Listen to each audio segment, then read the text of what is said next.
Hey everyone, welcome back to the channel. In today's quick tutorial, I'm going to show you how to decrease the pagination number for tags in WordPress.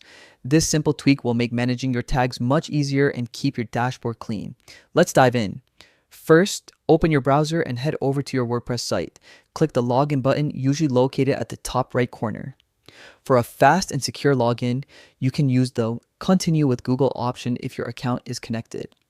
Once you're logged in, you'll be ready to access your dashboard. Now, from your WordPress dashboard, go to the Post section to get oriented. From there, click on Tags in the menu. This will take you to your tag management page, where all your tags are listed. At the top right corner of the tags page, you'll see a button labeled Screen Options.